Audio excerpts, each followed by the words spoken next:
This is Francois Tennessee with Royal Realty Group, brokered by EXP. The market's really crazy these days. You're going to need someone you can trust to help you with buying, selling, and finding investment properties. Feel free to give me a call, 214-704-4749, and also follow us on all social media platforms at Royal Realty Group TX.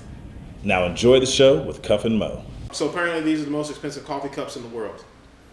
I wouldn't say that, but they're awfully damn nice. They're knocking on the door. So I need to call Roy at Opus and tell him that, we need to have him on the show with one of these beautiful coffee cups as well. You're not allowed to call Roy until I sell you a set. I'll give you a nice price.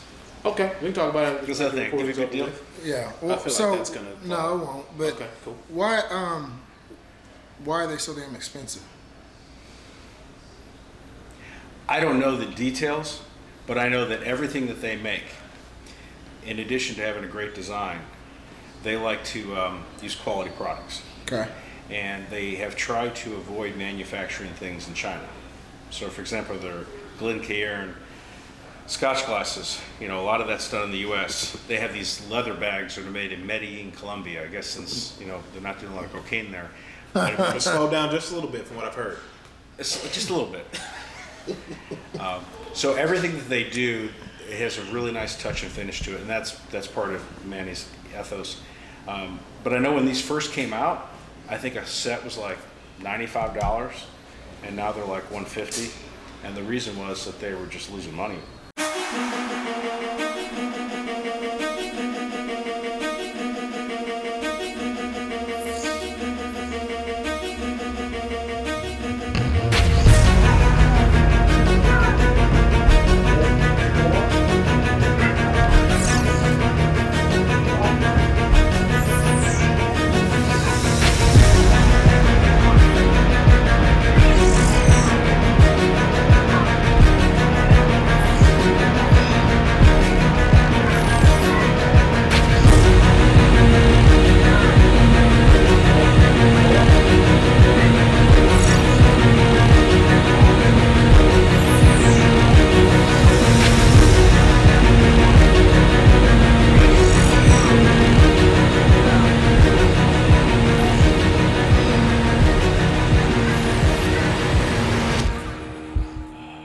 So first of all, thank you for sitting down with us, sir. You come highly recommended by multiple people that we all have a common interest in. My first question is, this is my second or third time being here, I believe. Great staff, beautiful humidor. How long have you owned this place? Well, we signed the lease back in the summer of 2010, and we opened near the end of the year. So I guess this is our 12th year, if I can do the math in my head. Congratulations. Yeah, Thank you. Absolutely. And I love it. It's real cozy, beautiful, fully stocked humidor. You got two humidors, right? And we have two walk-in humidors, and we have some standalone. Standalones. Yeah. So give people for those that are listening or tuning in on YouTube, what are they going to feel when they walk in? Well, we designed the place. The thinking was we wanted an industrial look. So you notice that there's no finished ceilings, but we wanted some nice touches. So a guy that was in the business had recommended I hire an architect. So I knew a woman that was an architect. I had met her through I think it was like Big Brothers Big Sisters. I met her at a museum once. Oh, wow. And I called her and I said, hey, I'm building a cigar shop. And she's like, oh, I work for a big architectural firm, but I've got a friend of mine who just started her own practice. Meredith Small, who's now been practicing for, 12, 13 years. And Meredith came in and did a phenomenal job of having that sort of industrial look, but still where it's comfortable. Like you can't really sit on the camera with a cantilever that's over the point of sale, and just a lot of nice touches. I do like that. We spent time getting these wood veneers, which I've now covered up with these cabinets. So we wanted that, and the idea in the humidor has always been, and certainly over time we've honed it, is we want to have two types of cigars in our humidor. Okay. Those that you've heard of and you want, and if you haven't heard of it, there's a reason why it's in the humidor. It's cigars that it's part of the curating process, for lack of a better way to put it. Cigars that we enjoy, that we think are well made, that maybe you haven't heard of. You may not have heard of Falto cigars. Have not. Luis Falto, whenever he makes a blend, it's usually in one size. because sometimes it might be a Lancero, it might be a 660, it might be a Robusto, it might be a Corona Gorda. Or we have other brands like Jake Wyatt, which is new to the store, or Platinum Nova. So we want people to be able to explore, because for me at least, I like to smoke different things. Yes, absolutely. And there's always something that you can learn from a cigar. And there are cigars that we carry that I don't personally care for, but we bring them in because we believe they're well made. Because not every cigar is going to your palate. We might go out to dinner, and maybe I might get a New York strip, and you might get oysters, and you might get lamb. That doesn't mean the duck's bad. It just isn't going to fit for us. But if we had another guy with us, maybe he might want duck. And it's kind of the same thing with cigars.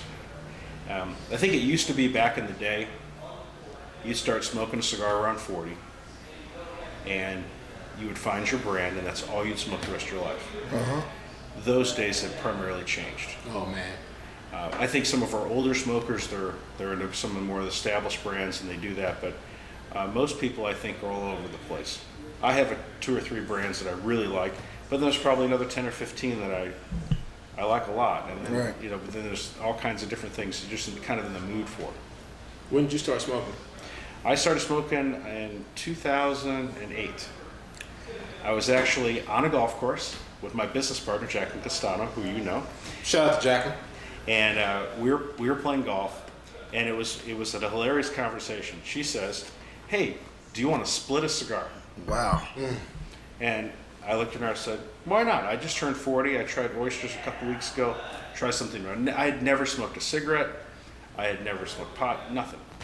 So we bought some inexpensive golf course cigar, and we lit it and we shared it. And about a week later, I went to a local store here in town that I knew where it was, and I started asking them about cigars. And then as time went on, I got more and more involved. And within 2 years, I was already opening my own shop. So I guess you could say I was kind of into it. A little bit. So and that's really interesting, because most people, I mean, like a 2-year window of smoking and then going full steam ahead into opening up your like, what gave you the vision to open up your own shop after 2 years? Well, part of it was I had wanted to have my own business. I woke up one day literally in a cold sweat and was talking to my wife, and I said, what I'm doing now is great, but I'd like to have my own business where I have control. So she's like, "What do you want to do?" I'm like, "I have no idea." It's a good plan. Just sort of things just sort of developed. And I went to a number of different cigar shops in town, and there were a lot of things I liked about different stores. But there wasn't anything that, for me, had the complete package. And I wanted to just see what I could do. And probably the first 4 or 5 years, I made every mistake you could make. It's part of the process. Yeah, I mean, last year was our 11th full year, and we're still figuring stuff out. The good proprietors will be honest with you and tell you they haven't fully figured it out, but they're always willing to learn. This is true. So this being the Vision Lab, what we are currently sitting in now, which Blue Smoke of Dallas, everybody, beautiful humidor. We'll get more detail here in just a second, but what we're sitting in now, does it match the original vision that you had once you kind of went down the path of saying, I'm going to have my own spot? Pretty much. I mean, I think anyone who has built a cigar shop from the ground up, and this was nothing, it was just concrete, you would probably do it differently the second time. But as far as the vision I had, it's pretty close. It was really a collaboration between my general contractor, my architect, and me, and then the engineer telling us what we could afford and what made sense. We had to do some value engineering. There were certain touches and finishes that I wanted that just didn't make any sense. But yeah, I like the way it turned out. If I could go in the Wayback Machine, I would have probably done things a little bit differently. I would have probably had more display space for things like humidors and ashtrays and things like that. And I probably would have built a larger humidor. People ask me all the time. When you got pretty damn good. I mean, They always say, "Hey, I want to." They show me their floor plans for the cigar shop. I'm like, you need a bigger humidor, because that generates business. And what I think a lot of people get into this is a hobby, and that's cool for a couple of years. When you start negative cash flowing $5,000-6,000 a month for a couple of years, like I did, and you realize, oh, I've got to make money at this. Yes. And that's the challenge, is how do you make an environment that's comfortable for people, whether someone's buying a $3 cigar or whether somebody's a high roller, and most people are not high rollers. How do you make that experience for them work and yet pay your employees, pay your rent, pay your sales tax, manage your cash flow, and actually make some money? That took me quite a few years to figure out. So, what is the formula? For the secret, if you What's will. the secret ingredient? I think it's like any small business. You figure it out as time goes on. You develop a feel for it, of what works and what doesn't work. Before this, I was a financial advisor for a number of years. And one of my bosses used to talk to me about time in the chair. He'd be like, you just need more time in the chair. Mm-hmm. And it wasn't like you were going to learn anything more about stocks or bonds or portfolio analysis. It was learning how to work with people, figuring out Yep. what they needed and what they wanted, and how to tailor a solution so that they were happy and that they would want to be a repeat customer. It wasn't how much can you make that in that one transaction. It was about developing a relationship. But it's a real art to try to figure out how many boxes of this particular cigar you need to order, how many of that you need to order. And it's not easy, because certain brands have what we call halo brands. Fuente has Opus X. Drew Estate has Liga Privada. Well, you don't just open up a Drew Estate account and carry Liga Privada the next day. So we've heard. You have to carry a lot of other brands. There's a lot of rules and things, and you've got to make sure that you have clientele that can support that. You may really like a brand, but who cares what I like? What do my customers like? Mm-hmm. Yeah, you could influence a little bit, but every cigar shop's going to have different smokers. And if you have smokers that like a particular cigar, you probably should carry that cigar for them. And then it comes in the art form of figuring out how much do I have to carry so I don't run out, but so I don't buy too much and run into debt. And then you add 2020 and 2021, where all of a sudden you have these disruptions where you can't just order cigars on Monday and expect them to be there Thursday or Friday. You have to anticipate, what if I'm out of this cigar for 2 or 3 months? Or what if I'm not? How much do I order? And that affects how you order. And I think that's a real art form, and I certainly don't get it right all the time. Sometimes I just have real fits in my mind as to, okay, I spent too much on this, and I really want that, but I can't really buy that, or I can't buy as much of that, or I'm just not going to be able to pay my bills. You said time in the chair, and that's interesting because of recent, I would say within the last 120 days, I'm receiving a lot of word about, like, just be patient. You got to have the time. You got to put in the work. You got to put in the sweat equity. You got to put your hand in the dirt, get it out the mud, things like that. And that's what I hear from you. And I know a lot of our visionaries listen to us because they are visionaries and they do have ideas and visions that they want to execute on. But it's a matter of jumping in and just serving your time. And because you're going to figure that out as you go along. And that's what I'm hearing from you. Yeah, we had a business plan. We figured what we were going to do the first year and the second year and the third year. But then you figure out that may not work. You have to sort of adjust. You don't know what you don't know.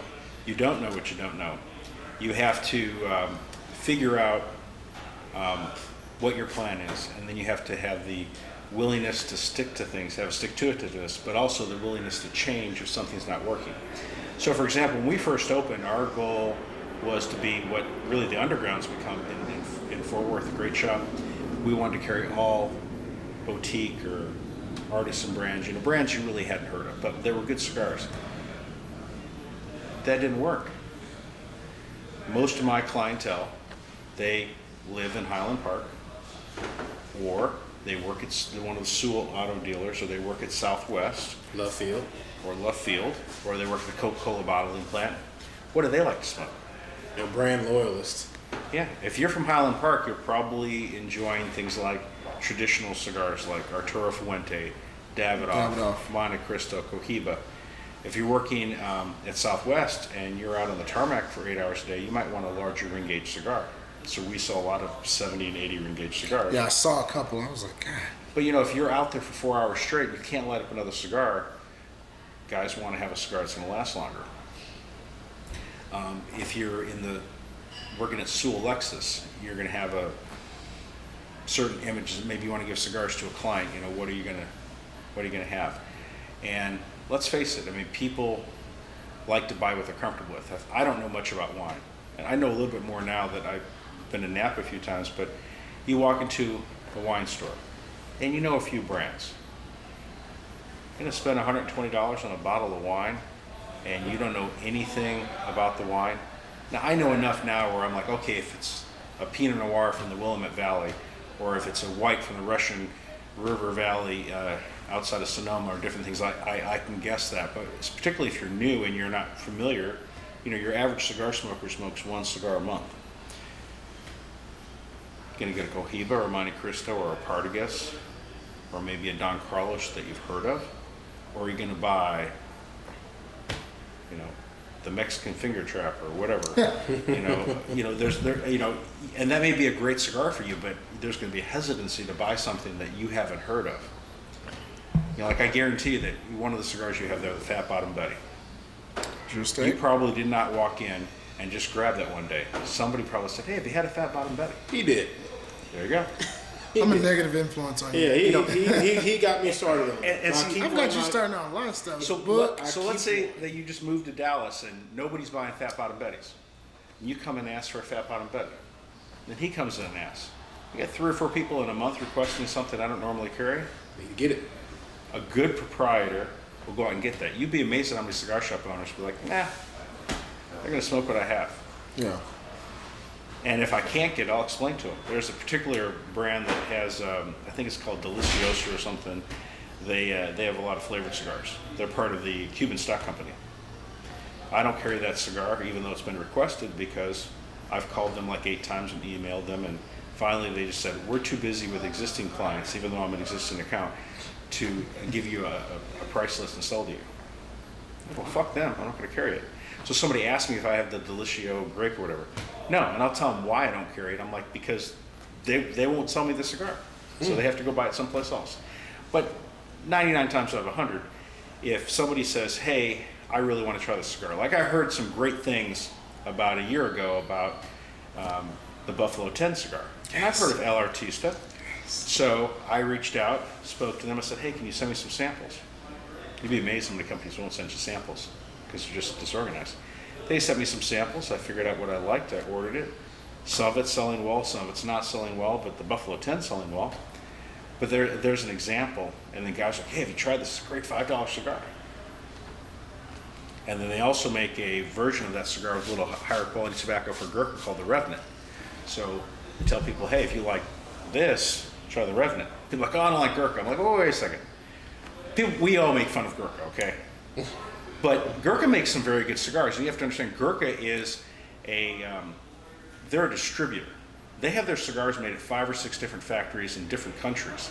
So you may like what American Caribbean is making for them. They make like the Seduction and some of the Cellar Reserves, or you might like the Revenant, which is made by El Artista, or there's a couple cigars that Abe Flores makes from a PDR. So as a tobacconist, I need to know, hey, they like PDR cigars. They're probably going to like this cigar. Or they really don't like El Artista cigars, so I'm probably not going to recommend that Gurkha, but I recommend a different one. Oh, they like some of the stuff that American Caribbean does, like the Boxer. Hey, why don't you try this cigar? So Gurkha is actually a tough company for a retailer to get their arms around, because there's sort of there's people that, you know, they're Gurkha guys, that's all they smoke. But then there's other people like, oh, they've heard bad things about Gurkha. Well, that's not really fair, because every cigar stands on its own merits. And I'm one of the first guys to make fun of Gurkha, but the Seduction, it's one of my favorite cigars. Now, I don't know if they make it anymore. It's got a great Brazilian Cuba wrapper. And if it wasn't for that cigar, when Blackbird came to me and they said, I'm like, what's the wrapper? Oh, it's a Cuba wrapper. I'm like, oh, I'm going to try that. Yeah. Because I knew in my mind, hey, I like that. And that's opened the door for me to bring in Blackbird, which has done okay for us. And that's kind of a smaller boutique brand, but they're making some good cigars. And that wouldn't have happened but for Gurkha. So it's funny you mentioned Blackbird cigars. I'll tell you why here in a minute. My question, next question, if you will, is you know, financial background. Like, so you look up, you're negative cash flowing, $5-6 grand a month. Who have been some of the people that you leaned on in some of those lean times, if you will, to get advice and pointers from, and to push through that? Because I mean, we're podcasting. When we first got started, you see all kind of articles and studies that most podcasts barely make it 6 weeks, and we're knocking on the door 3 years. And so here you are knocking on the door of a dozen years, but you went through a rough patch, if you will. Who helped you out? Who were you able to glean advice from? Well, my brother owns part of the shop. He lives in Chicago, and I've got some. He's very good with money. I've gotten some good advice from him over the years, and also he's loaned the shop some money from time to time. But honestly, there were not a lot of sources. The days of just walking into Wells Fargo or Bank of America and getting a $30,000 loan, difficult. What about those community banks and credit unions? We tried to get an SBA loan when we first opened, and we were buried in paperwork for 6 months. And then they're like, "Oh, well, if either one of you has more than $100,000 in assets, you don't qualify unless there's a minority owner." Wow. And my brother's like, "Well, I don't have 100,000." Like, "Oh, you've got several $100,000 in your IRA." So, we had to borrow some crazy stuff. I mean, there was times I was borrowing money at 35, 40%. Wow. And then I think it was God working in the situation. This benefit of tithing is that in early 2020, I talked to my brother and said, "Look," I said, "we're way over leveraged. I'm paying so much money in interest. I don't know what to do." So I applied for this loan through American Express. American Express is one of the few companies that would lend you money and not kill you. And I got denied, which surprised me. They said, "Well, they just have too much debt." They said, "Talk to this other company called Lendio." Lendio drives me crazy because they call me all the time. So I talked to these people at Lendio, and they said, "Look, you're not going to qualify for a loan with us. You should apply for an SBA loan." So I gave him the whole story about how he's like, "Well, there's a different section you can apply for now that you've been in business for more than a year." So we spent 2 months. And I've had a lot of dental work. It was worse than dental work. And we finally got this loan where we took all of our debt that was 20, 30, 40%, dropped it down to 6.5%. Wow. For the win. The loan closed February 15th, I know what you're going to say. 2020. Yep. So then I'm talking to my wife. I said, we've bought our houses with cash. We saved up over the years. I said, we've done this, but I said, there's still some personal debt. I had some money that was still on credit cards that was considered personal debt that the SBA would cover. So we decided to mortgage we have a modest home. It's worth about $200,000. So we got a mortgage. I remember we were going to go on a cruise. It started March 15th. And we were so I said, "Okay, we can't go to the cruise. These ridiculous people are talking about this COVID thing." So we stayed I said, "Okay, I'm going to take the family, we're going to stay at the Four Seasons here in Dallas." And I remember that Saturday morning, it was like the 16th of March, my mortgage broker calls and says, "Okay, we got your cash out done. You get the money next week." And literally everything froze the next week. So I had existing lines of credit with American Express and with I'm trying to remember the names. I just drew a total blank. But there's companies where you can have like a line of credit and you can draw money. They're just like, you can't draw money anymore. Like Cabbage, you couldn't draw money anymore, and all these other ones. Or they'd say you need to reapply. I'm like, reapply? I said, it's just a line of credit. Everybody was just basically freezing everything because the assets were freezing. And that was just a God thing, because I didn't know when we started. If we had not done those two things, there's no way. And then the government comes out and we got a $75,000 EIDL loan, and we bought a bunch of top to Hawaii. Pete Johnson calls me up. He's like, "Dude, you've been in a account for 10 years. What's this order?" Like I said, well, we always wanted to do it right. We just didn't have the cash. So what I decided was, okay, now that we're in this financial crisis, and it looks to me like there's going to be some supply chain issues, we bought as much inventory as we could Double in down. 2020. Absolutely. Double down, triple down, quadruple down. It's actually caused cash flow issues for us now that we had a record year last year, just huge sales. But our bank account doesn't reflect it because we bought so much inventory, and I'm glad that we did, because all of a sudden, cigars that you could get in a week, you get 8 months later. I just got shipments this week from our trade show in July that should have shipped in September or October. And here I am in January. It's a slow time of the year, and I've got new products landing. So the short answer to your question is, kind of had to figure a lot of that financial stuff out because I don't think there's a lot of good resources. I mean, yeah, the SBA doesn't have the technical expertise. Or you run into weird things like I walked into Bank of Texas, who I have my business account with, or one of my business accounts with, and I'm like, yeah, I want to get a $5,000 line of credit. Oh, we don't like to do business with companies like yours. Oh, wow. I'm like, you don't mind when $1 million plus of credit card receipts go through your bank every year?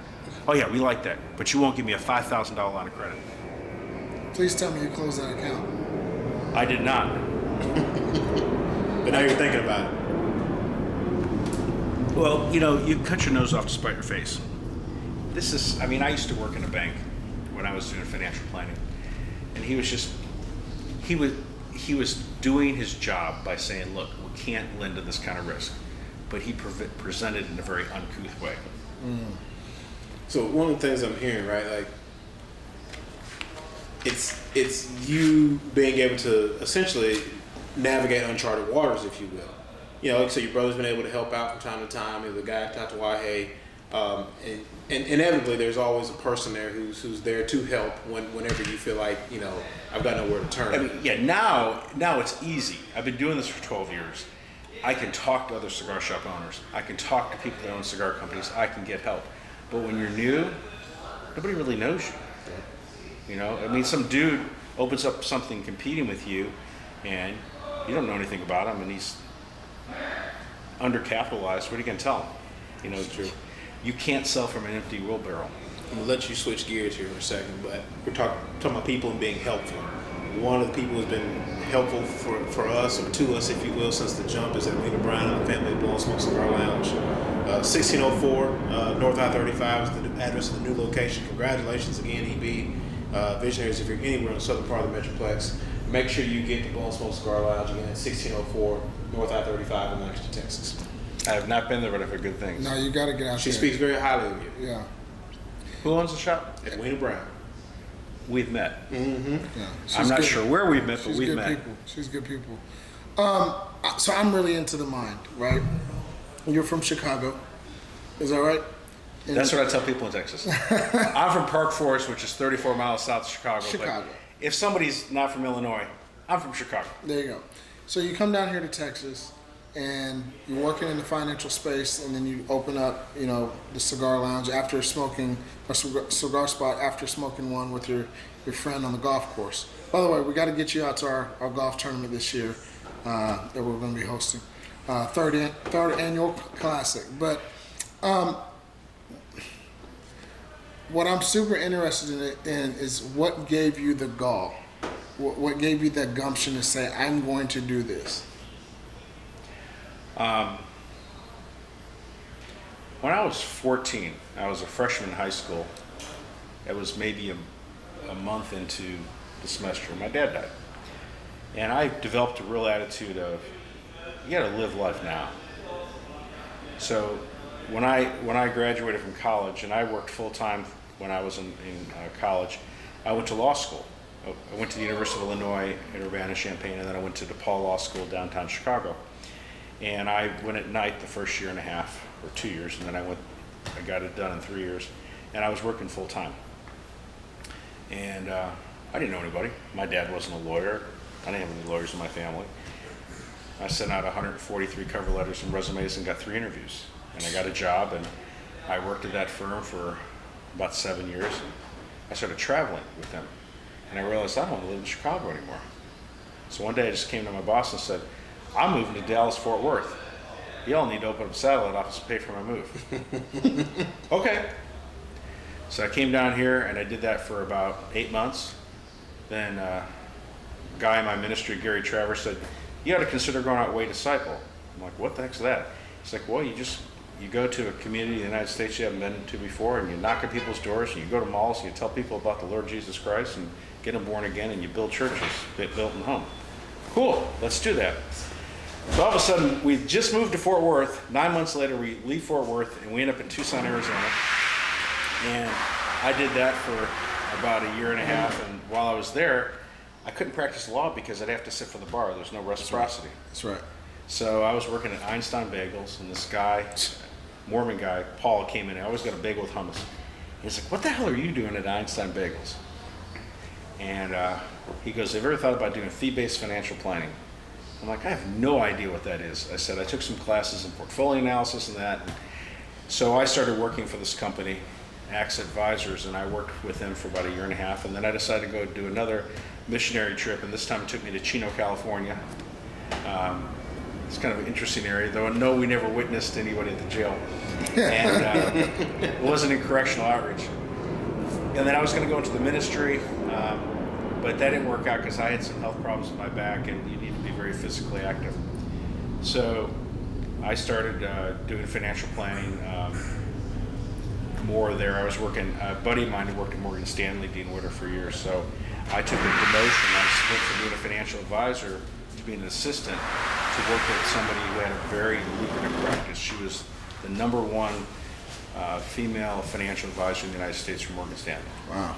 And I hated working for her, but I learned so much. And she and I would get into arguments, but I was there 6 months. I got 3 raises, but she threatened to fire me about 10 times. But I'd say, why are you doing what you're doing? And she would tell me, she said, I'm doing this to do this and do this and this. I'm like, okay. And then my second daughter was born, and I was just tired of the traffic. I was tired of the politics. I was tired of the taxes in California. So I said, let's move back to Texas.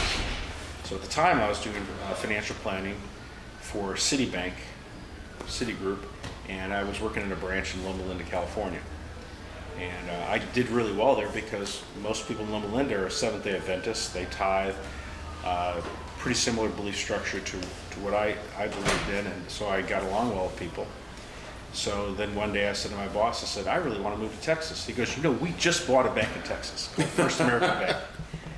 So I said, will you pay for me to move? Sure, we'll pay for you to move. So company pays for me to move, and I came back to Dallas in 2005. And I started doing financial advising, and they'd promised me some things that would happen down the road, and they did not follow through. And I hired this very aggressive young lady who was 20 or 21 at the time, Jacqueline, and she was my assistant, and we ultimately decided to go to Wells Fargo in 2006. And we built a financial planning practice that did quite well. So I guess the answer to your question is I'm not afraid of risks. So to me, it was a question of what's next. I've always, whenever I've had challenges, whether it was in high school or college or law school or as a lawyer, I've always started out poorly. I was like Alex Smith. I was always an underachiever the first year or two, but then I got better and better and better and better. I've been that way in every type of career. So like in law school, my first semester, I got like 3 B's and 3 C's. And I finished in the top 15% of my class. That's what I said. They were looking at you like, is he gonna make it? Yeah, but it takes me a while. I have to kind of have an understanding of what I'm doing. And it was the same thing when I did my financial planning practice. I'm like, is this gonna work? I mean, I can't tell you how many times you go to the bathroom and you're done, you're just sitting there on the toilet and you're just like, am I doing the right thing? What am I doing with my life? And then we did well at financial planning, and then the door opened up to buy a cigar shop, and then that fell through, and I'm like, well, I'll just build one. And I was terrible at it the first 2 or 3 years. And then after a while, I figured it out. So I've always been a person that's, okay, I don't know how I'm going to do it, but let's figure it out. Just take the bull by the horns. That's part of my DNA. What's your advice to someone that's tuning in on having that mentality? How can that be grown? I think it depends. I mean, there's a certain safety in working for a company and having a 401k and PTO and different things like that. And also it depends on having the right life partner. I mean, my wife and I have been married for a long time, and I'm doing really well in the financial planning world. I don't know, I'm making $300,000-$400,000 a year, which for me was more money than I ever thought I'd make. And literally the next week I have a business that's losing money. And then when I went full time, because I did both jobs until 2013, so for the first 2.5 years I did both. But then when I finally changed, it's like, how do you go from making $400,000 a year to $20,000 a year? That's a lot less cruises. That's a lot less fancy watches, fancy cars. I would call that a change in lifestyle. So to be married to a woman who, when I started dating her and got married to her, I didn't smoke. And to start a business that's focused on smoking, and then to have Andrea never had a big problem with it. Andrea, who's very, very kind and friendly, and she very rarely swears. I'll never forget this when I told her that I wanted to open a cigar shop. She just looked at me and she smiled and she goes, "So you can fucking buy them at wholesale, right?" And I was like, "Yes." You got you a good one, man. Because I was spending, $3,000 a month in cigars, and I naively thought when I opened a cigar shop that everybody who smoked cigars spent $3,000 a month in cigars, and I'm figuring, I need X customers or what. I had no idea that there were guys who, they would scrape together what they could to spend $5 a week on cigars. So that was part of the learning process. Don't assume that everyone's like you. Everyone's very different. So to answer the question is, I think it depends if you have the type of personality. If you're a risk taker, yes. If you're not a risk taker and you want to work for a company and have them take care of you, then I wouldn't recommend doing a business. It requires a lot of effort, and most businesses fail. And I just have an attitude of, even when I'm failing, I'm not going to give up. There were many times where I didn't have enough money to pay my employees, to pay my bills. But the way I'm wired is I'm going to pay my bills. So if I had to go borrow $20,000 at 40% to make it to the next month, I'd do that. That's why I got in such a pickle financially. But my attitude is, this is the day the Lord hath made for us. We'll rejoice and be glad in it. Don't worry about tomorrow. Worry about today. And then, you just got things, You're struggling, and I would say to my wife, I said, this is nuts. There's no way we're going to pay our bills. We're doing $3,000, every couple of days, and we need to do like $8,000 today. And I come home and I'm like, oh, we had an $8,000 day. So I think, to me, belief's a big part of who I am. I'm not doing it alone. I believe that God works in me. Yes, sir. And despite all of my many, many weaknesses, so you just have to have a confidence. You have to keep pressing through. You can't let your mind get attacked by what if. All you can control is activity, and I learned that in the financial planning business. You can't control if people are going to invest money with you. What can you control? You can control getting to work early in the morning. You can control how many people you call and ask for a sale. You can control how many hours you work that day. And I discovered in financial planning, which that was basically, you eat what you kill, that if I was going to make 30 calls a day, I wasn't going to leave till I made 30 calls. But back in the day, if I made my 30 calls and it's 1 o'clock in the afternoon, I'm done. If it's 8 o'clock at night, I'm done. And I brought that mentality here, that that's good. All you can do is try to help every client that walks in the door. And some days, clients don't walk in the door. It's cold. There's COVID. There's whatever. There's a snowstorm. Yeah. The government tells you can't be open. Well, one of the things we developed was we do some mail order, but we don't have a website. Because I don't want to have a website. And you talk to anybody who runs a premium cigar shop, you need to have a website. But I don't have a website. I have personal relationships with people all over the country, and I ship cigars to them. And I have built those relationships one by one. They buy cigars from me, not from Blue Smoke. There's a lot of gems there. A lot of jewels. A lot of. So, a certain group of folks who we'll get to in a little bit said that we need to speak with you. When it comes to tobacco, if you will, right, and government regulations, I see you shaking your head already. When I say government regulations and tobacco, what's the first thing that pops in your head? If I'm an adult and I want to gargle glass, that should be my choice. Apparently in our society, I don't drink anymore, but I used to. Apparently in our society, it's okay to drink a bunch of whiskey, get in a car and go kill a family of 4. That's socially acceptable. That's cool. You can have the Coors Bullet Train sponsor. But if I want to smoke a cigarette or a cigar or marijuana, and I have no interest in smoking marijuana, but I guess I'm libertarian in that sense. If you want to do something for you as an adult, well, do it. As long as it doesn't hurt anyone else. Yeah. Now, obviously, you could say, well, what are the effects on society if you die young? If the government's that worried about cigar smoking, and I've looked at the studies of cigar smoking versus cigarette smoking, and also the lies. Did you know that secondhand smoke from cigarettes does not cause cancer? It's conclusively determined that in an FDA research study. But say a lie fast enough and often enough, people will believe it. That's right. But what about all the hormones and other chemicals they put in the food chain? And obviously we don't want to go down a racial issue, but we are in a country where people that have darker skin tend to be in poor economic situations. Sure. And it's easier. You can go feed your family at McDonald's on a value meal. You may not be able to have money for broccoli and this and that, but think of all the chemicals that's in that food and all the sicknesses that causes and diabetes and things like that. Why don't we talk about that? Or like no one wants to talk about, I don't care if you're a Democrat or Republican, and this pisses me off. 70-some% of the people that have died from COVID, grossly overweight and or had diabetes. Yep. And people talk about following the science. I've had a lot of friends die from COVID, and they primarily fell in those categories. If you want people to wear masks, give them an N95 mask, great. But if you're really going to want to talk about protecting people's health, don't give me a little plastic board that the virus can't get over.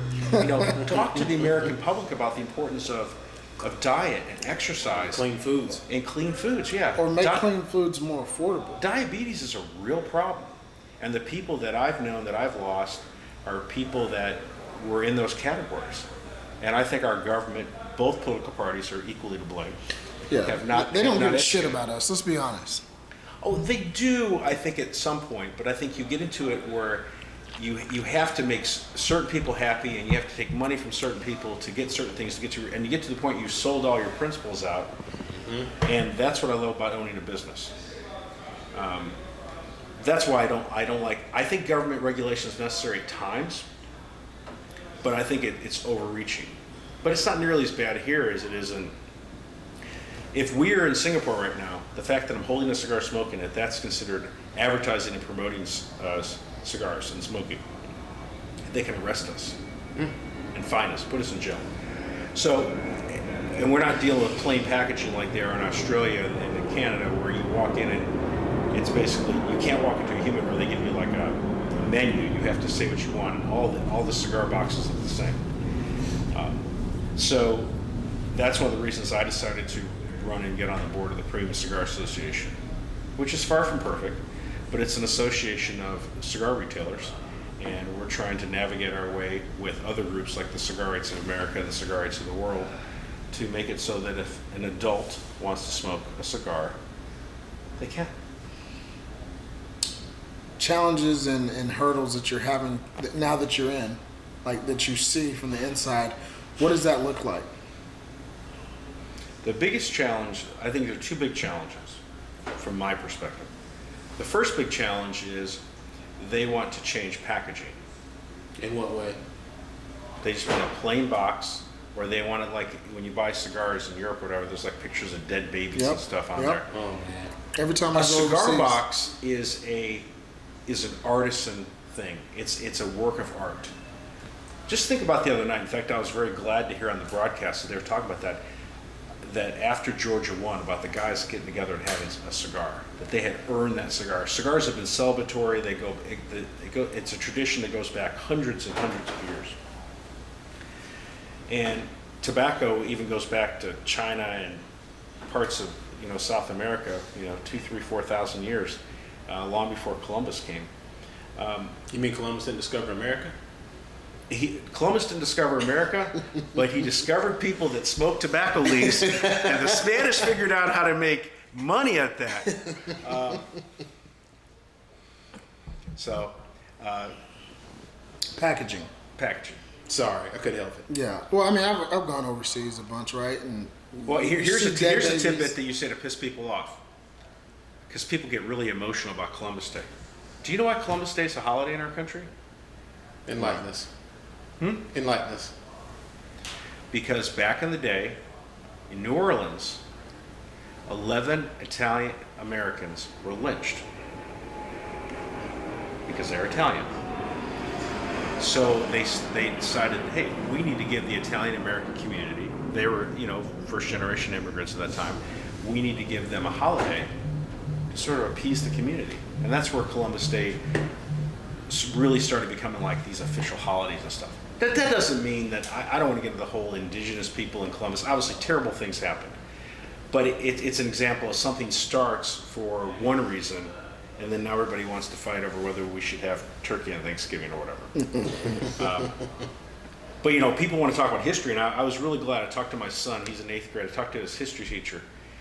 Do you know why America succeeded as a country? I'm listening. Because of this.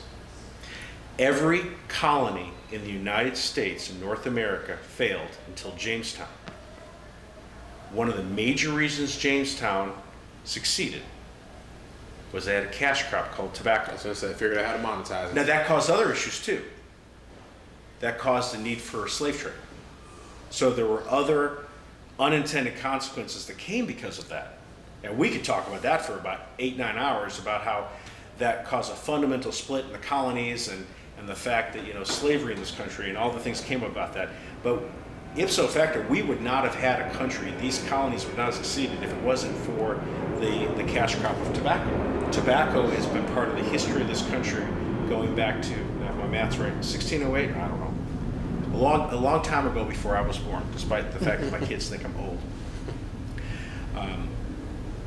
So I think that when the government tries to say that you as an adult can't smoke a cigar, or if you do smoke a cigar, it should be so heavily taxed, that it's not fair.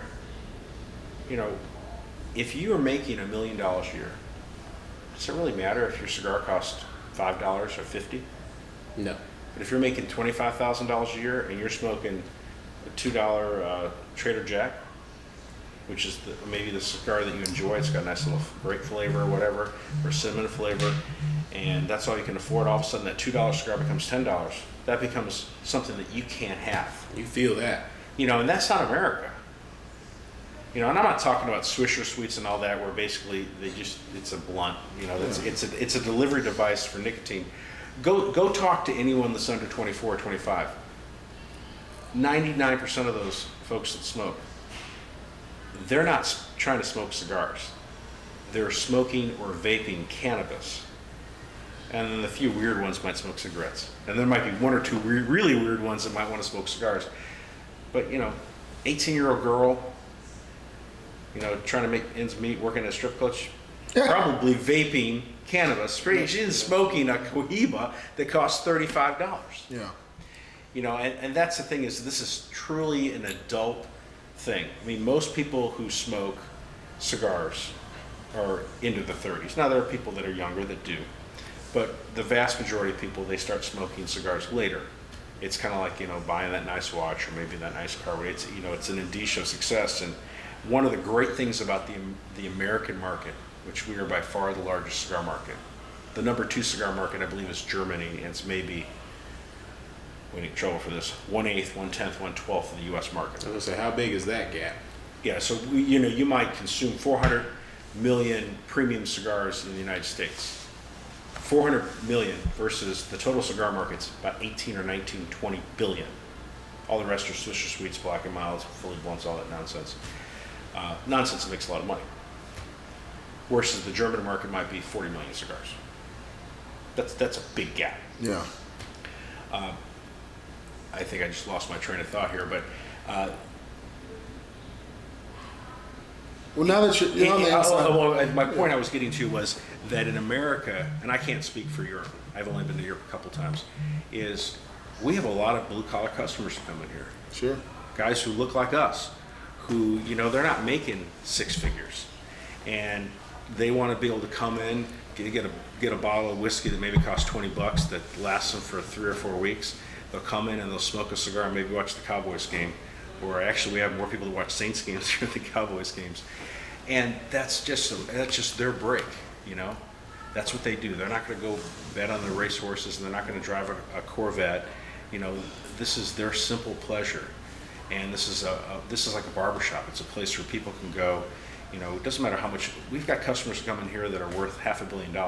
We've got customers coming here that are worth nothing financially, and customers that are extremely conservative Republicans and people that are extremely liberal Democrats, people from all walks of life, and they can sit and they can smoke a cigar together.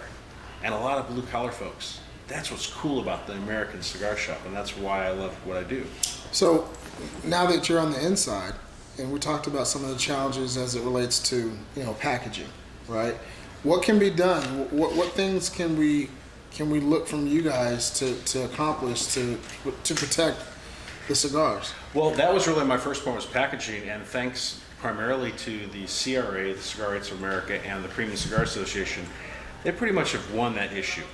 The second issue is what they call substantial equivalence.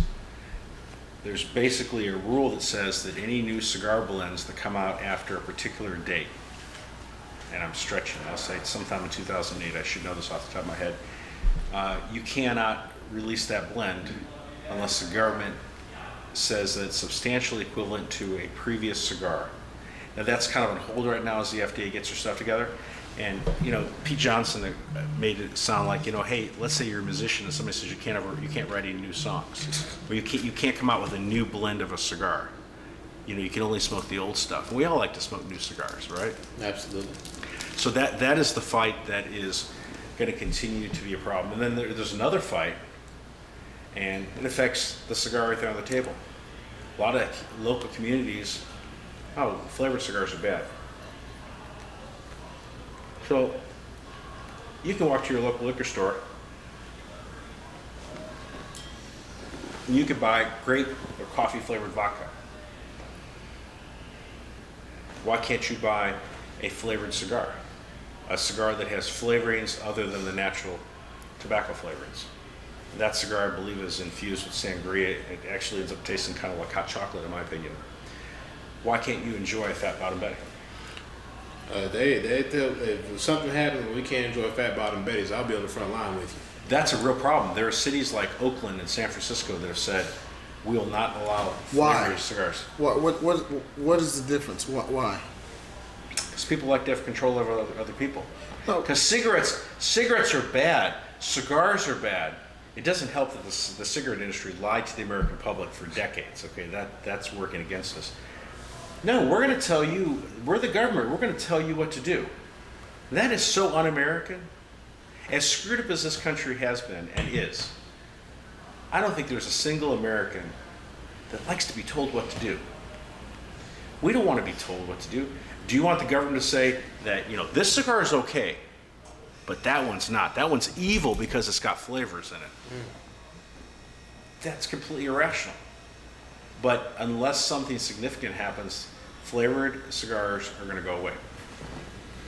So, we may not. That battle may already be lost. Really? Yeah. So what is PCA? What can you guys do? Well, we do the best we can. I mean, we have a small staff. I think 7 or 8 people. How do you handle 50 states and municipalities that have smoking ordinances? Like in Dallas, where we live, you're not allowed to serve alcohol in a premise where smoking happens. you can't serve it. You can bring your own. Mm-hmm. I can't do a setup for you. But there are other places where flavored cigars aren't allowed. In fact, in Beverly Hills, California, I believe, with the exception of maybe a couple of convenience stores, you can't buy cigars anywhere except at the Grand Havana Room. Good luck any one of the 3 of us getting a membership to the Grand Havana Room. Because I'm not Arnold Schwarzenegger. I mean, maybe I can because I'm in the industry, okay? But the point is that there are a lot of areas where it's almost impossible to just go to a local store and smoke a cigar. We're very blessed. Dallas is one of those areas, all of Texas and Arizona and Georgia and Florida and Pennsylvania, very pro-smoking states. I mean, Atlanta has got more cigar shops than I think anyone per capita. Atlanta, Miami, Dallas, Houston, Phoenix, great, Philadelphia, great areas that people can go smoke. But there's places like in Utah, there's like, I don't know, 3 or 4 cigar shops. Yeah. You have to drive 3 hours to go to another shop, and in fact, the law in Utah is you can't get cigars shipped to you. So if you want to order online, they can't ship to you. Wow. For those that don't know, Premium Cigar Association, what you're lobbying on behalf of tobacco smokers, cigar smokers, and the industry at large, right? No, primarily Retailers. Retailers. Okay. And a retailer is defined as anyone that derives part of their income from selling cigars. So that could be an online store. It could be a 7-Eleven that has a small humidor, or a gas station, a small humidor, or it could be a traditional mom and pop brick and mortar store. We represent all of those interests. The Cigar Rights of America is more of a consumer organization, though ironically it's pretty much run by manufacturers to handle the broader issues of protecting individuals' rights to smoke. And right now it's a small organization or association.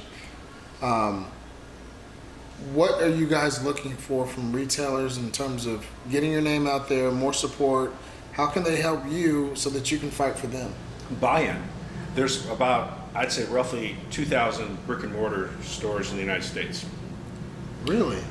We've only got maybe 700 are members of the Premium Cigar Association. A lot of people have left the organization. They feel like the organization hasn't done enough for them. They feel like they're stuck in the past. And a lot of those are valid criticisms that we're trying to change. One of the things that we just announced yesterday is that we're going to be adding some manufacturers to our board of directors. And the question is, well, why does a retailer organization want to have manufacturers on the board? And the reason is the manufacturers pay for a lot of the expenses involved with having our annual trade show, and they spend a lot of money in helping fight the government with oppressive regulations. So it really has to be a partnership, and we need the voices of manufacturers. So we've had a couple manufacturers, Christian Arroyo, who owns CLE Cigars, Alan Rubin owns Alec Bradley Cigars, Mike Condor, who is one of the co-owners of Crown Heads. They're going to be on the board initially, and then we're going to have open elections for 2 more spots. So there'll be 5 members on the board of manufacturers. And manufacturers, since they're paying a lot of the freight financially, they've got skin in the game, and that's why we wanted to add some manufacturers to the board. So things are turning over, things are changing. There was somewhat of a sour taste in the mouth from a lot of retailers, and you're here to say that, look, we recognize some of the issues in the past, but we're working to change those. Yeah, I mean, it's like anything else. Do you want to do it all alone, or do you want to work with like-minded people, and you have more strength together? And there are similar issues that every brick and mortar faces, whether it's the Blowing Smoke Lounge or the Underground Cigar or Renegade Cigars or Blue Smoke Cigars or Emerson Cigars in Virginia. We all have similar things that come up where we want to be able to allow someone to smoke on the premises, which in some states you can't do that. We want to be able to sell cigars that don't have oppressively high state taxes, because the taxes in New York are so high, it's cheaper to order online. How's that going to support a local brick and mortar? Mm-hmm. And all those things that, if we have more people working together, then we can achieve more. But if everybody's trying to do their own thing, then you don't have that power. You don't have the finances. So, for example, if Michigan wants to pass a law that's going to make it 3 times more expensive to buy a cigar today than it was a year ago, who's going to go fight that in the state capitol? The Premium Cigar Association needs retailers to become members of the Premium Cigar Association and get involved, to contact their local Congress people, their representatives, and go ahead and fight those things, because the PCA can't be everywhere. We can put you in contact with the right people, but it's grassroots. And if you've only got 1 out of every 3 cigar stores are a member of the PCA, that's a problem. You're losing that ability to work together. How can retailers become a member and join? What's the point of entry? It's $450 a year, which is nothing. And if you sign up early, it's $400 a year. I mean, that's nothing. I mean, compared to all the different expenses, you might have to put LED lights in your humidor, cost you $2,000. It's a question of, do people feel like there is a value? Mm-hmm. Are they getting a value for their money? And the answer is yes. But I think that the PCA in the past has done a poor job of communicating what the value is, and we're getting better at that. We have an executive director in Scott Pierce, who is he's run other trade organizations. Like, for example, he ran a trade organization for radiologists, and radiologists have common things that come up in their practices very different from cigar shops, obviously. Sure. But they have common things that come up in their practices, whether it's billing or medical records or how to protect themselves from lawsuits, just like we do. And the more that people in a trade can be organized and figure out how to do things, the more successful. Good example is baseball right now. Baseball has a union. How do you take care of the part-time player that maybe is only going to play 3 or 4 years in the major leagues, but so how do you take care of the big star? The Major League Baseball Players Union can make changes. There used to be a thing called the reserve clause, where if once a team drafted you were with that team for your entire career unless they let you go. There was no such thing as free agency. Mm-hmm. The Major League Baseball Players Association got those things to change. And that's an example of how an association can protect its members. And PCA has some lofty goals, and they're trying to make changes that will help. Certainly it's not perfect. There are things that when we have board of director meetings that I feel very fervent about, and other members might disagree with me, but we're trying to work things out to make the industry better. So there's somebody, let's say you decide 2 years from now you want to open up a cigar store. Do you have a resource that can help you? Like when I first opened my cigar store, I'm like, how do I order cigars? I didn't have any relationships with companies. So they're like, well, there's a specialty wholesaler because you have to have 2 tobacco licenses in Texas. They said, you have the first license, the second one takes about 6 months to get. Call this company, you can buy cigars from them, and they can take care of you until you have individual accounts with like Padron or Fuente or Tatuay or what have you. I got that information by calling the Premium Cigar Association. I joined when I was a brand new store. Or, hey, I need information about an SBA loan. Boy, it would have been nice to know what I know now. Hey, Jay Davis in Blue Smoke, he got an SBA loan a year ago. Give him a call. I can walk him through the process.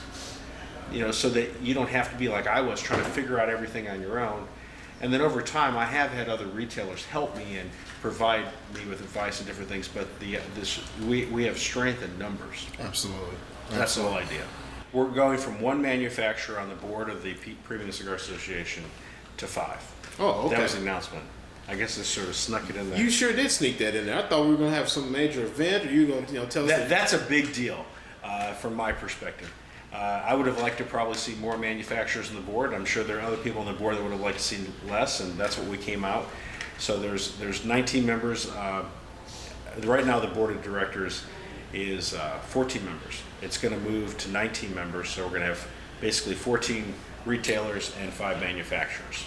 And then within the board there's an executive committee. They do a lot of the heavy lifting, and the executive committee has always been 5 retailers. It's now going to have a manufacturer as well. And that's a good thing, because like I said, the manufacturers pay for a lot of the freight, whether it's fighting the government, whether it's helping put on our annual trade show where we display new products and bring things to market. And it's not fair, in my opinion, to have them doing all those things, but they don't really have a voice in the organization. And our interests are aligned in a lot of ways. Now, certainly, you don't want the manufacturers taking over the Retailer Association, but I think it's good to have that expertise and that commonality involved in the board, and that's what we're excited about, is that we're going to have those manufacturer members on the board. So I apologize for snuck it in. Yeah, you snuck it in there. Well, before we land the plane, Mo, one thing I want you to be able to do is to tell retailers that are tuning in, cigar lounge owners, what's one thing that they don't know about PCA that they should know? Just one thing, huh? Or whatever you want to share. PCA has a lot of things. They have a lot of resources that can help them as far as figuring out who to contact to buy cigars from. They have a lot of resources with how to deal with your local representatives and how to make sure that anti-smoking laws and bans and things of that nature don't get passed in your state. How to form a state association. So, for example, there was a move a few years ago here in Texas where they wanted to make a much higher tax on cigars. It may not seem like a big deal, but all of a sudden the $8 cigar you're selling now is $10, but you can still order online for $8. Being able to go to Austin and address those issues. What's called the TXCMA, which is the Texas Retailer Association. So that's one thing that PCA does really well. But a lot of it's the expertise. Something as similar as like I had a situation where in December of 2020, I got an email from Square, who is my point of sale, saying, we've closed your account. We consider it high risk. Oh.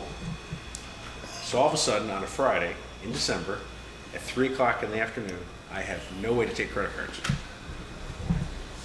Sure, that was fun. And they wouldn't take my call because I was no longer an active account. The first thing I did is I called Scott Pierce, who's the executive director of the PCA, and said, what do I do? Oh, well, this has come up 3 or 4 times this last week. Call this guy. He'll have you set up by Monday. In the meantime, you can try this or this. So I was able to start processing credit cards within a half an hour, and then I had something long-term set up that would take care of me. Why did that happen? In the United States, you have to verify your customers over the age majority, which used to be 18, it's now 21. If you give me a credit card over the phone, how can Visa or MasterCard or American Express or Discover know that you're over 21? I can't. I have to know you, I have to know my customer. So there's a insurance policy that you can buy, costs about $100 a year, with each of the major credit card clearinghouses, and that will take care of if there's a fraudulent charge. Well, Square, I eventually found out a week and a half later, Square had felt that the number of what they called non-present credit card purchases for tobacco was too high of a percentage in 2020. I tried to explain to them, I said, do you know why? I'm like, no, we don't understand. Why did this percentage increase? Well, because we were closed. We had to ship cigars, or we had to do curbside, or we had to get in the car and drive cigars to their house. There's a global pandemic going on. Right, so we had to take the credit card over the phone. Oh, I'm sorry, your account's still closed. So then PCA put me in contact with a merchant provider that pays that contract price so that if it is a non-present transaction, it's protected. Meanwhile, over the next 4 or 5 months, I had to figure out and get a new point of sale system that could work for my business. So literally for 4 months, I would still enter all my data in Square, but I have to run the credit card through an iPad that I had bought to run it through the other deal. But I would not have gotten through that weekend, and I would have lost a lot of sales. This is December. I would have lost a lot of sales without the PCA. That's just an example of one thing where I'm just one store.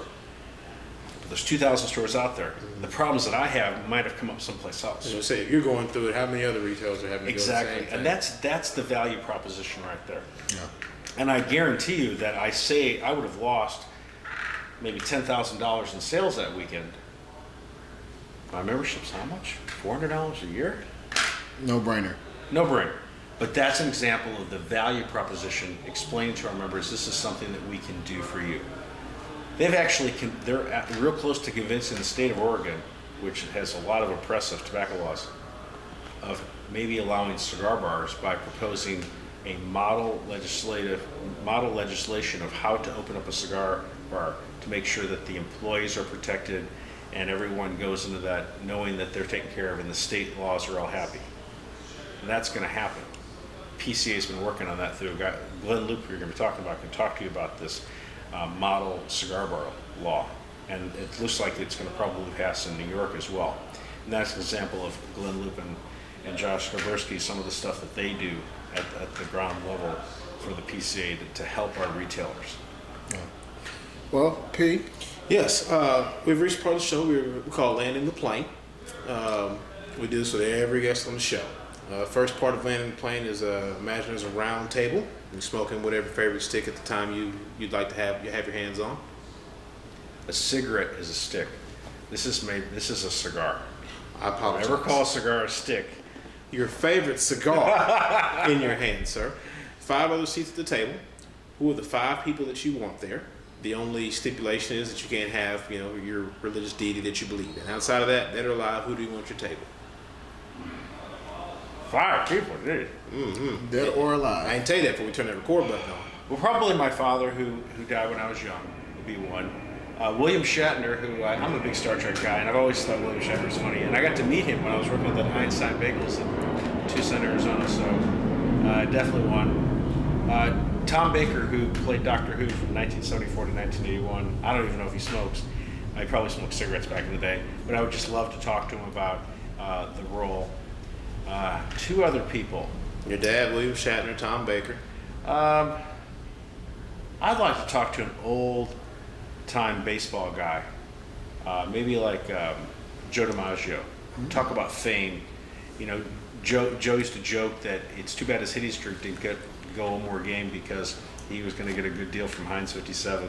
You know, DiMaggio was such a great player, and I think it probably, you know, I love baseball. Somebody I would definitely want to smoke with would be Jackie Robinson to understand. Not only was he probably one of the 5 or 10 best players to ever play the game, but the way he had to hold his composure. An example to me of a Christian man who he really had to turn the other cheek. He really had to deal with people saying horrible things to him, and the way that how he controlled his mind. Because I'm not good at that sometimes. Sometimes I don't control my temper the way I should, or I'm not as forgiving as I should be. And you know, talk about putting, you know, Christianity to practice. I would definitely, you know, and I don't know if Jackie smokes cigars, but I would definitely have to get his perspective on that. And you know, I have a bad feeling he'd be disappointed the status of Major League Baseball right now, that it's no longer, you know, our pastime and you know where we're at as a country. But I would definitely like to get his perspective. I think that would be really interesting. Plus, we get to talk about some great baseball stuff. That's right. You know? That's right. So I'd love to have 2 baseball players. That's a hell of a list. A good quality list. How can our visionaries, if they're in Dallas, how can they get a hold of you? And how can they get a hold of the PCA for any retailers that are tuning in? I don't know the exact web address. I just Googled Premium Cigar Association. Okay. If you type in PCA, God knows what will show up. You type in PCA cigars. I think it's just Premium Cigar, premiumcigars.org. But I just Google, you know, Premium Cigar Association.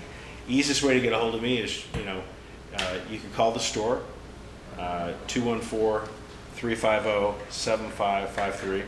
Or you can call or text me. If you call me and you're not on my phone, you better. We don't want you to give your personal phone number. I don't care. People call me all the time. What if they need cigars? 469-358-2706. Or a lot of people, they'll go to my Facebook. We have a Facebook for Blue Smoke of Dallas. People will message me. They'll have questions about cigars, or maybe they want to order cigars, or maybe there's some cigars that they can't get in their local area that they want to get from us. You know, I mean, if somebody's like crazy or stalker, you just block them. You know? There you go. What's the address of the shop? 4560 West Mockingbird Lane. That's because this pen stopped working. I was writing it down earlier. Well, I mean, hey, we switched courses just before you hit the record button. So you know, we're about 3-4 minute drive from left field. If you're familiar with Dallas, you have the north-south tollway, and then you get off at Mockingbird and you head west towards the airport. And there's Inwood, and before you get to Lemon, we're right in that little area. And if you don't know, you can hear the airplanes flying over. Yeah, you can hear it. But the address, just in case I didn't hear you. Yeah, 4560 West Mockingbird Lane. Okay. West Mockingbird's important because there's probably a 4560 Mockingbird, and they're going to be on the other side of town, and a different part of Mockingbird. Yeah, they're not going to be happy. Yeah.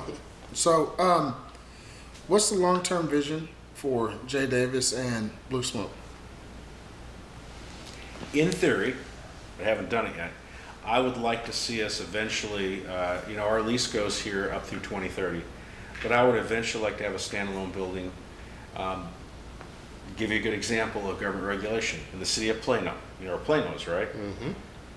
You can't do what we do here. You cannot have smoking in a business unless it's a standalone, detached building. Wow. What if Dallas goes that way? So, I mean, I don't have the money right now, but I'd like to get to the point where I can save up enough that I can own the piece of property, own the building to be a standalone building. Freestand and just free and clear. Free and clear, so it's something that I can pass on to a good employer, or maybe one of my children or grandchildren down the road. You know, I'm still relatively young. I'm only 53. But to have where the business that would be more free from government regulation, because tomorrow the Dallas City Council could pass a resolution saying that you cannot have smoking in a strip mall where you're not a detached building. And I guarantee you, my first call would be to the Premium Cigar Association. Who's a good lobbying law firm that we could bring in town? Who can fly in and help us? That's another part of the value proposition. And Plano's not far from Dallas. It's 10 minutes. Yeah, easy. So and there are other areas of the country like that. So in Plano, if you don't have a standalone building, you can sell cigars, but you cannot smoke in the shop. Okay. And that kind of takes away a lot of the fun. Yeah, for sure. No question about it. In case you didn't know, we do have a magical time machine here in the Vision Lab. Okay? Okay. What advice would Jay Davis be giving himself from 5 years ago?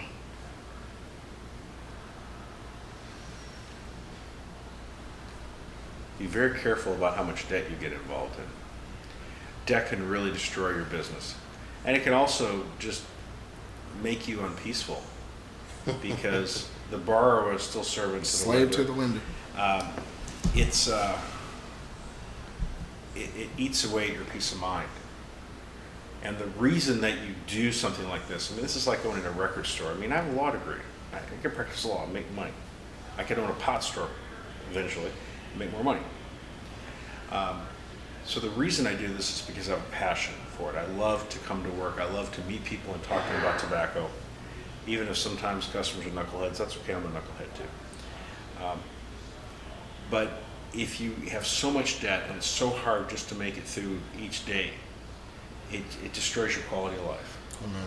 And the reason that you have the business is, yes, you want to have your passion, but ultimately it's for my wife and for my kids, my grandkids, so that if I need money to do things for my family or money to do the work of the Lord, I can do that as well. And the debt can just really just erode you and get to the point where it's like, I owe, it's off to work I go. You don't want to be in that situation where you have so much debt that you just give up. Yeah. All right. I want to make you a little bit older. You'll be 58 now. Okay. What advice is a 58-year-old version of Jay Davis? What advice is he giving you today? Similar. Spend less money and start saving money so you can afford that standalone building. Figure out how I'm going to get through the next few years. I have a daughter who is a junior in high school and a son who's in 8th grade. And I'm not sure if they're going to go to college, but I know that they're going to cost a lot more money in the next few years than they did in the past. That's right. So it's that classic situation of, because my wife and I were married for 12 years before we had kids. I have an older daughter before I got married. So she's taken care of, she's doing great. But the question is, how do I take care of getting them established in adulthood without having a ton of student loan debt, and at the same time plan for my retirement and plan for the continuation of this business to the next generation or the next set of owners. That's good. Matt when he's a little older. Shout out to Matt. Shout out to Matt. Yeah, Shout out to Matt. Well, listen, Jay, it's been an absolute pleasure having you on the show. Really deep insights, on PCA and what you guys are doing. I think it's important for retailers and the like to support you guys and join the movement so that collectively we can protect this, because we all love to sit down and have a good smoke and have a good conversation. Yeah, we live in such a technological society that craftsmanship is going away. Oof. And whether that is making a hand-rolled cigar or a fine wristwatch or beautiful cabinets from scratch or whatever it is, the whole artisan nature of society is going away. And one of the things, and this is not meant as a commercial, but one of the things I appreciate about the Opus X Society and the products, this costs money because this is done well. It's designed well, it's pretty, it's built well, it's done by hand. That's why it doesn't cost $25. That's why it's $150 for 2 cups, because it's done the right way. And I think that technology is wonderful, but craftsmanship is something, the artisanal natures, whether it's making artisanal cheese or making beer or whatever it is, we don't want to lose those art forms. Yeah, absolutely. Jay, appreciate you being on the show. You guys asked me a lot of great questions. Oh, no problem. I didn't really know where we would go, and we could probably talk for another 3 hours. And you will see more of us in here for sure. Well, visionaries, thank you again for tuning in. This has been very insightful, very impactful. Remember, each one of our guests are dropping nuggets of wisdom here on the Trail of Life. Ultimately, my friends, it's up to you to pick them up. Ladies and gentlemen, my name is Ryan Mosley. He is Ryan Cuffey. Thank you again to our guest, Jay Davis, the owner of Blue Smoke here in Dallas. We will see you guys next week on another great episode of the Vision Life Podcast. Blessings.